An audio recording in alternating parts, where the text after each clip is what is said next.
All right, well, thank you guys for joining us for another Health Truth Life video. Going back to the Matrix for one of only two more videos. Man, I'm excited. Man, it's bittersweet. It's been a journey, know, a fun journey going through these. August of last year. Wow, Yeah. pretty long. 23. Yeah, so we're still under relationships, and we're going to be discussing family and how family affects us. You know, our health, our overall health, physically, mentally, emotionally, spiritually. All the way across the board. Just had a patient this morning talking about family issues and how it has played a role in your states of health and states of disease, and as far as like how to navigate certain relationships within the family. Yeah. That during times of angst and difficulty with those relationships or physical health suffered, and of course finding balance and the ability to forgive and or work through those challenging family relationships has helped benefit not only her mental and emotional health, but also her physical health, and to a component her spiritual health as well. So family relationships family is how we see the world from this age, you know, or this age. Like that's how it starts. We see the world through our family. I guess, we want to be mindful of that some people, we all have different experiences when it comes to family. There's a lot of positive, and then for some people there's a lot of negative. And so, we just want to be mindful of that and show our patients and people out there grace as we go through this and discuss these things. What's neat though, I think both the positive and the negative, the good and the bad, can ultimately work in our lives for good, you know, as we address these things. And we talked about this in a previous one not too long ago, the past, and just, how we handle it, how we choose to handle our past, the past hurts that have happened to us or that we've caused to others, and how big forgiveness is, you know. Certainly. So as we talk about these things, we're going to be mindful of that, and so we're kind of dig into it here. So under the Matrix concept sheet here, we have family, and you say the greatest expression of love is the sacrificial love Christ showed for his church, for which he freely gave up his life. Each relationship within our family allows us the opportunity to give and receive that agape-type love, whereby we encounter an unmistakable glimpse of the eternal. Man, that's so cool. And I think a lot of times we might not even recognize this is happening within a family, the family unit, you know? Certainly. I think it's easy to kind of just go through the motions sometimes, but not realize how, whereby we encounter an unmistakable glimpse of the eternal. Which, and that's, just think about how important, like, our mother and our father are to us in the beginning. They nurture us. They literally keep us from dying the first few years, because we're helpless, right? Totally helpless. And then as you get older and you recognize how much they have poured into you, even if they haven't been perfect, which no parent is, it just gives you that sense of grace to be there for other people in your family and otherwise. So I think just that the family relationship, and certainly with the challenges many people can have, we have to recognize that, that many people take those family relationship hurts into the world and into the relationships in the world. And that can lead to dysfunction. And so I think a recognition of that person to recognize that, hey, some of the things that happened to me in the past, I'm taking those into new relationships. So then how do I not do that? I forgive the past and learn to walk through forgiveness, whether through a spiritual counselor or a friend or what have you, that can walk you through those things, to then not take those hurts and that baggage into next relationships and into work relationships and how you see the world, how you identify the world, you know? Because if it's not dealt with, if we don't forgive, seek counsel from counselors, close friends, family, then it's going to affect the way we handle future relationships. And an easy way to say it makes us become better or bitter, you know, the way we handle it, and then either can have that negative or positive effect going forward. So it is very important to do that. You discussed this a little as we started in the intro, but the family unit is the lens through which every young child sees the world. Ideally, the family is a coordinated picture of both structure and function based in love and respect, while acting as a stable microcosm of the broader community the child is growing into. So we know that through our shortcomings, however, each child experiences different degrees of dysfunction related to that which they are exposed to by the family. Indeed, many are still reeling from pain harbored by transgressions encountered within their household during these early years. So yeah, we kind of already discussed that too, kind of what we went over with the past, but just how vital and important it is to to handle that well, to be able to forgive, show them grace and mercy, and to recognize too, like as I'm parenting now and going through raising teenagers, and man, it's so important that we show ourselves grace and forgiveness, as we, especially with our firstborn, because we're just learning that process, of handling these different stages. How do I know how to do this well? I don't. I'm learning by a lot of times making mistakes. And yeah, I've had others. Obviously, I can go to, this is the beautiful part of a family, one of the many beautiful parts of it, is I can go to my dad and say, hey dad, what did you do when I was acting out like this as a teenager? How did you handle this, And so communication, that's one beautiful thing, is having the connection still with our parents, our grandparents, is we can look back at the past and see how they handled things and learn and grow for our future. Absolutely. Yeah, it's a great comment. So yeah, we get into here some scripture, some verses from Exodus 20:12, and it says, honor your father and your mother, that your days may be long upon the land which the Lord your God is giving you. So many have contemplated this verse while still unhealed from trauma inflicted by their very own parents, while failing to recognize that this commandment has nothing to do with the other person, the parent. Rather, it serves as a mirror of the state of their very own heart.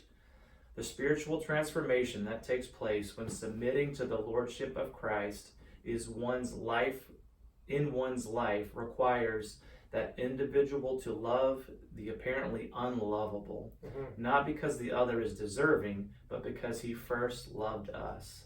So that's 1 John 4:19, that Christ first loved us. Man. He models how to do it, right? Yes. It's like, okay, there's the framework with how you deal with it, know?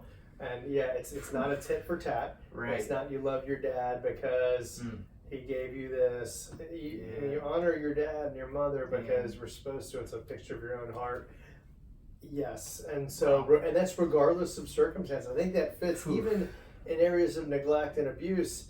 I am sensitive to that if there's people out there who are listening that have been either at the hands of abuse or neglect by their parents, that is something that is obviously necessary to seek counseling for and or clinical help in order to work through those things if you haven't already worked through those things. But to recognize it on the back end of that, and a component of complete healing oftentimes does require an acknowledgement or forgiveness of that person and those transgressions, because that sets you free from that. You may not forget it, but forgiving and that active component of forgiveness and recognizing that, hey, they screwed up and they screwed up royally and it affected my life. But the only way to get past that oftentimes is with forgiveness. And then learning, don't do that with the next generation. Don't pass it down. Break the chain. Break the chain. Yeah. So that's good. And to have someone, trusted friends, that can walk you through those necessary those things to work through. And I think in order to do that, in order to break those chains and stop this cycle, we just got to be real, open and honest, and acknowledge our sin and our hurt, and the fact that we're capable. If you've been hurt in the past, just acknowledge that person's not any different than you are. We're all capable of doing those same things. But if we're mindful of it and we have the heart and the desire to change, and we seek God, ask Him to help us, give us the strength, the courage, to go forward and not do those things, not live that way, then we can. Absolutely. I love that you did say this. He first loved us, and how did Jesus show us that love?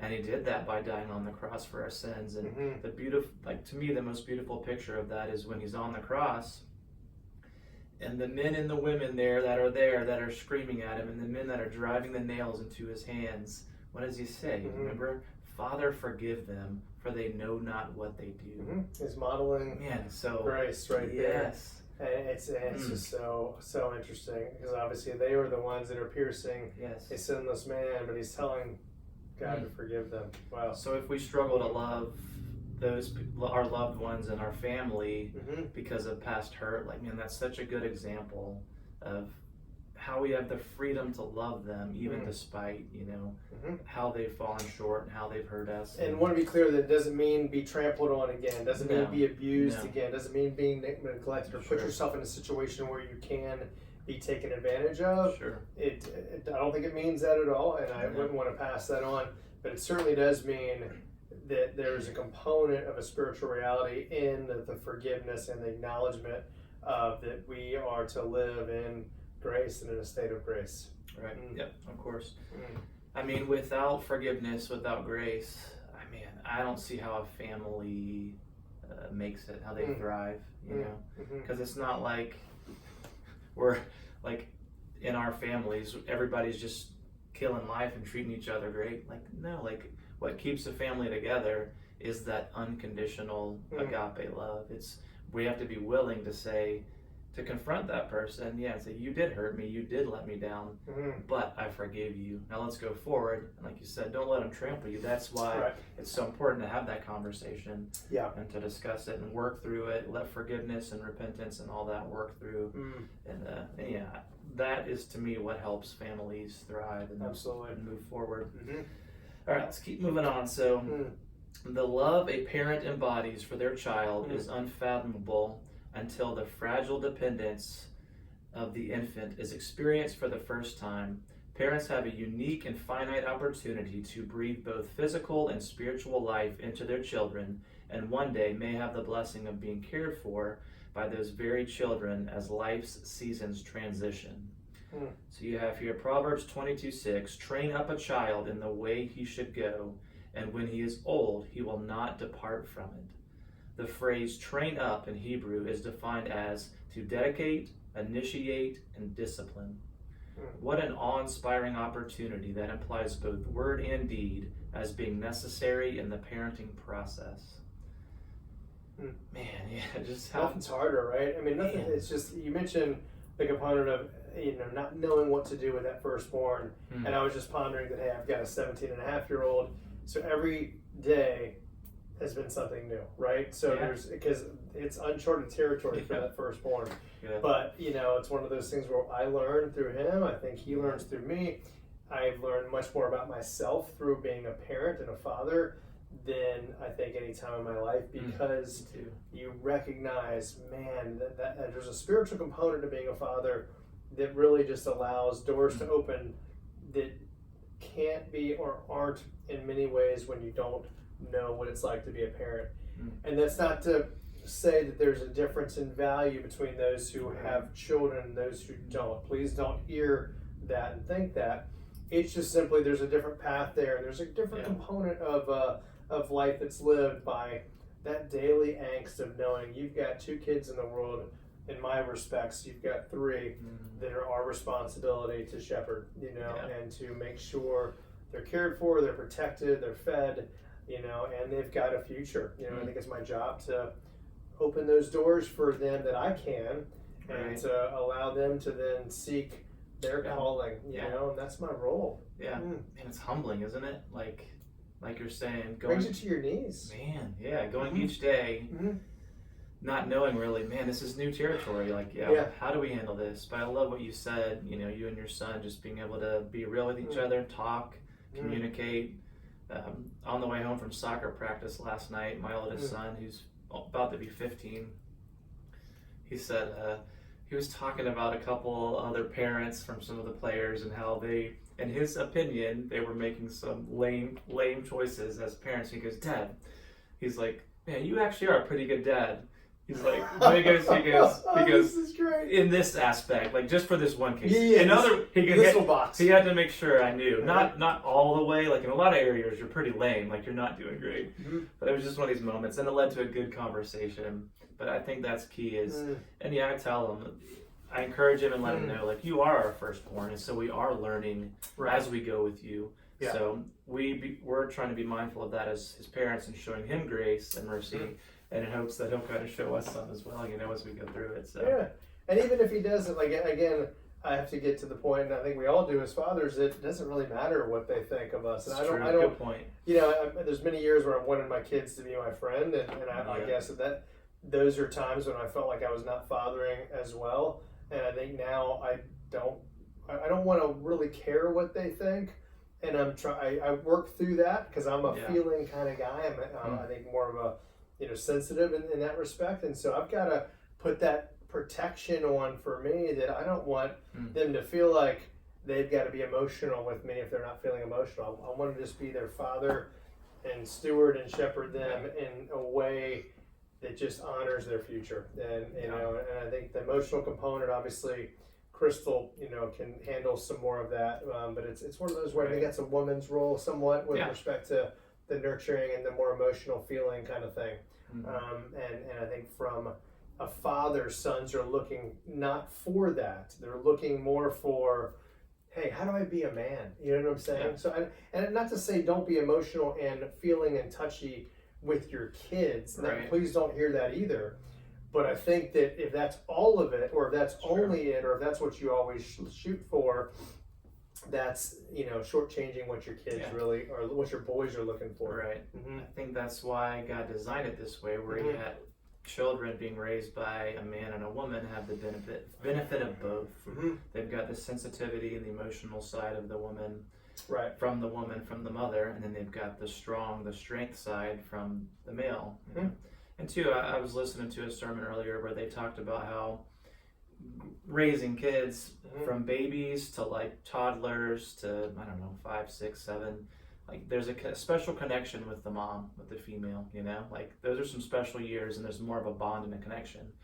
And then after that, that's where the father needs to step in and have more of the connection, where he has the chance to encourage them, strengthen them, empower them as they make choices on their own and start to get out there on their own. So I thought that was kind of a neat perspective, but we need both. We need that balance of both. Absolutely.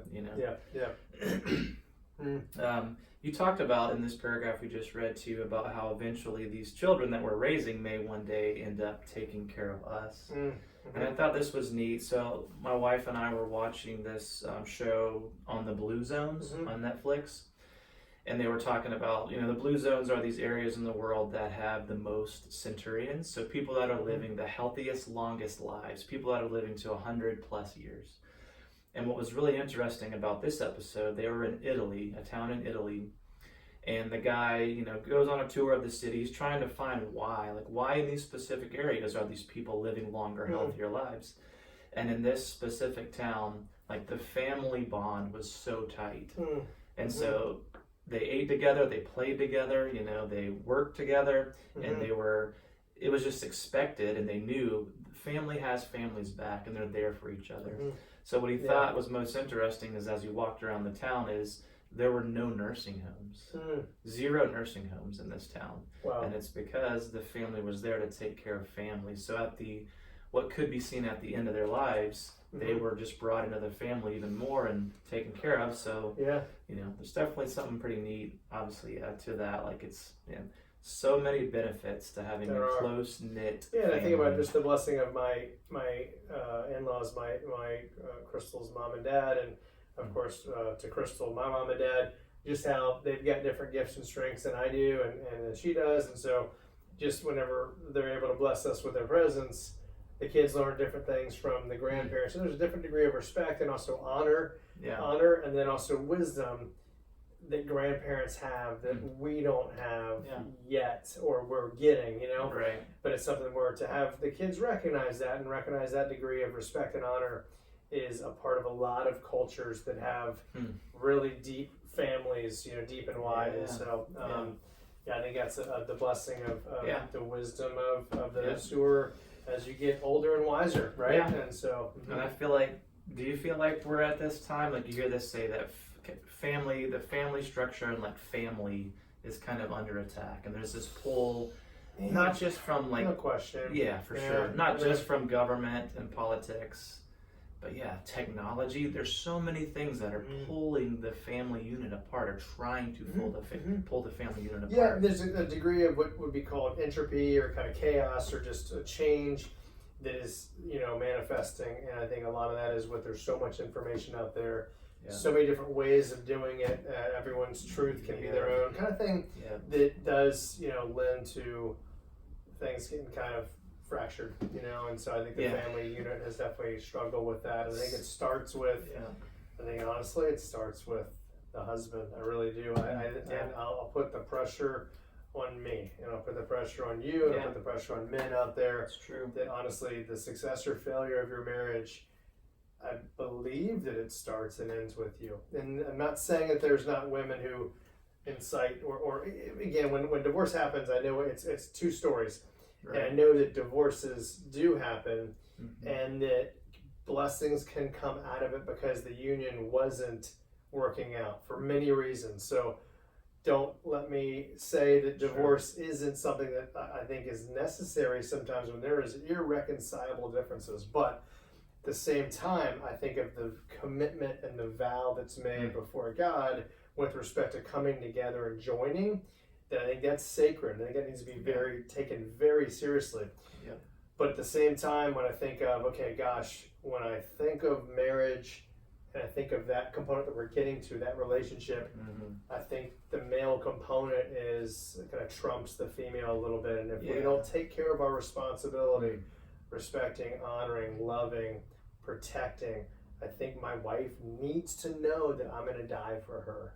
And I think her knowing that, she knows that, and she may have questioned that maybe in years past when I wasn't the man that I probably needed to be, and for her, but she doesn't question that now. And that changes everything. It changes the way she sees me, the way she respects me, the way she's attracted, all it ties into intimacy, ties into, whether it's physical, emotional, spiritual, all that stuff. And so I think she needs to know that I'm there to protect her, and to love and cherish, and so that's just my soapbox on that.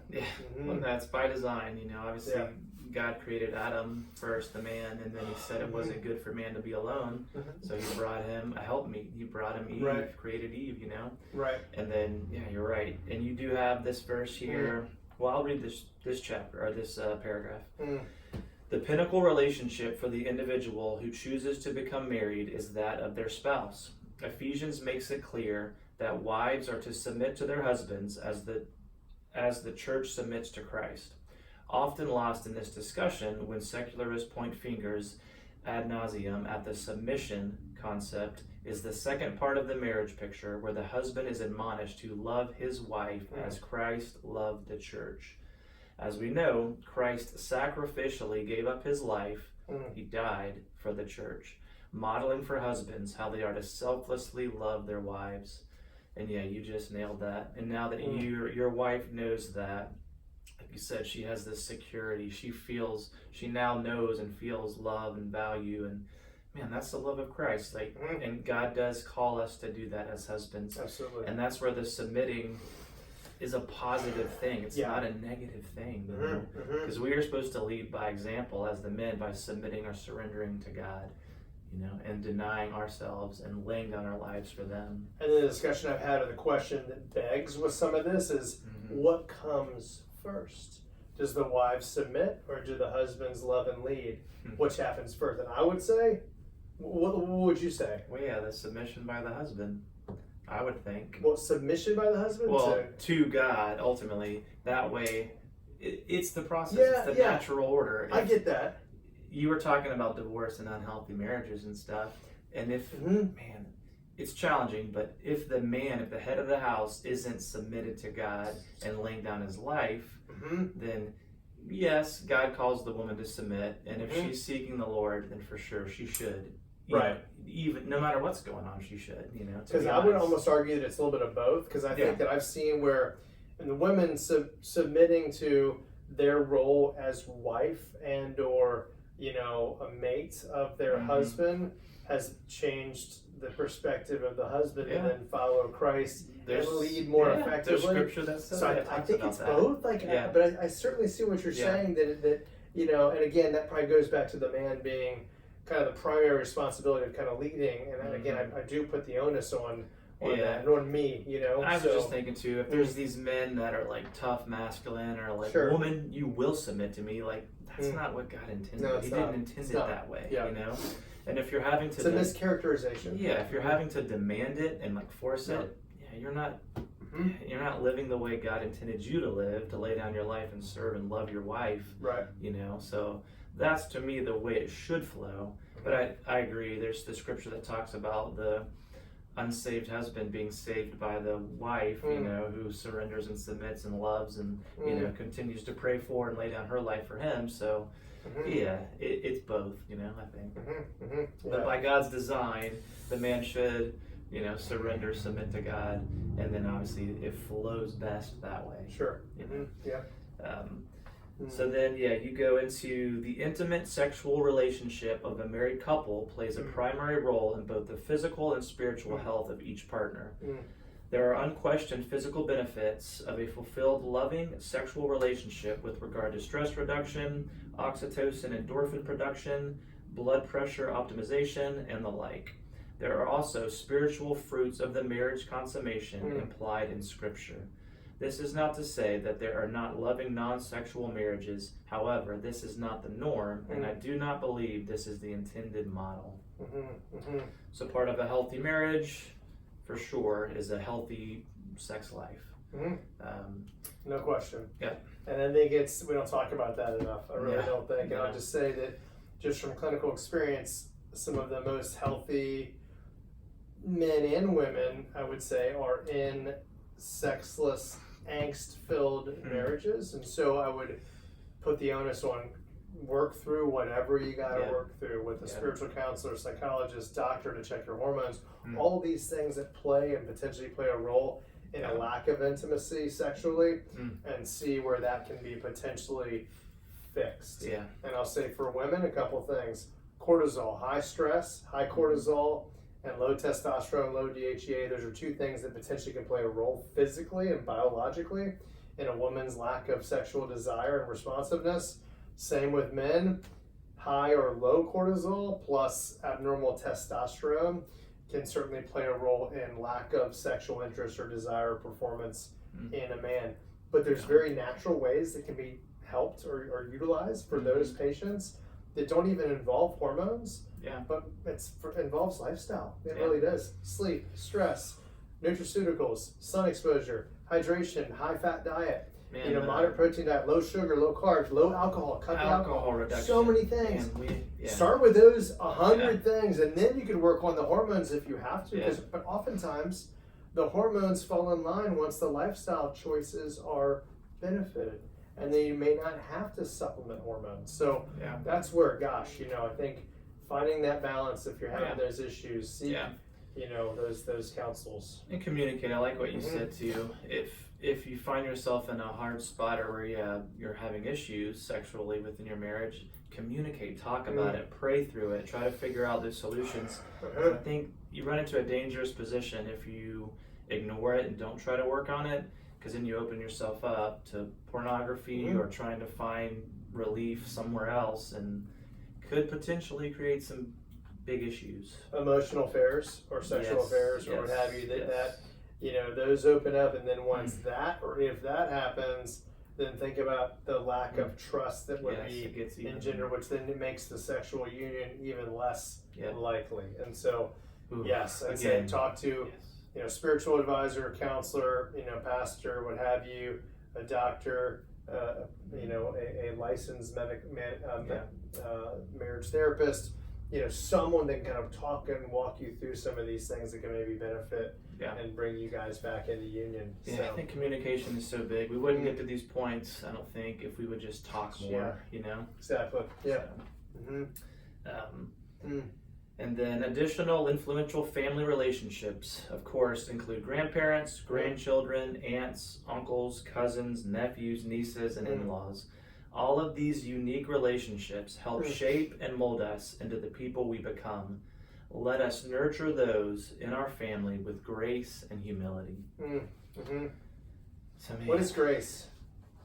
What's the definition of grace? Is it unmerited favor? Unmerited favor. Yeah. I hear the concept, and I don't want to pick, but like people say cheap grace. Like, we shouldn't accept cheap grace. Grace by definition is cheap. Yeah. It's unmerited. You're giving favor not based on any merit. Yeah. So grace is cheap. Yeah. That's what Jesus modeled. Like that's incredible. Now what that grace does though is it transforms the heart. And I think that's where the again, that relationship versus rules, right? You know, you've got a definitely a tension there between the rules of the law and the relationship of Christ and the Spirit kind of tied in together. But you recognize that Jesus doesn't focus on the law. He focuses on relationship, and the law, or just the spiritual fruit of following righteousness, follows from relationship. It's kind of interesting. I think just a concept that man, grace is so important because I show grace because I've been shown grace. And I also recognize the more grace I show, the more grace I get back from others, but also compassion and relationship and truth. Like it's just an amazing spiritual economy that is just right available for us, you know? It's so different though, just thinking, because it takes humility. So humility, grace, forgiveness, like those things are not our natural response to things, you know? Exactly. So it does take that grace, humility to forgive and to really work on the familial relationships. First the marriage, and then with our parents, and then with our own kids. Like man, it cannot be healthy, I don't think, and function well without grace and humility, forgiveness. That's how it works well. You know, the only way. Yeah. We really appreciate y'all listening on this long, extended discussion on family. And I still have 2 pages to go over it. No, I'm just kidding. We're good. We're good. I think we had a great discussion. We did. Any final thoughts or discussions? Family is such a blessing. Like, man, take some time and just be grateful and thankful for your spouse, your children, your parents, your grandparents, and make that effort to communicate with them. Tell them thank you and give them hugs, and just enjoy and embrace the greatness of family, the blessing of family. Absolutely. With that, I'll just say thank you guys very much for listening. Certainly, we really enjoy doing these videos. Really feel like this is a legacy for us and our families, and want it to be empowering to you as individuals out there. So thank you so much for listening, who is out there. And we'll have another video next week. We'll end up with a short video, and then after that, we'll have the final concept in the matrix, which is God and the relationship we have with our Creator as being a component of playing into our own physical, mental, emotional, and spiritual health. And so we look forward to that. Thank you guys very much, and God bless you. Thank you. God bless.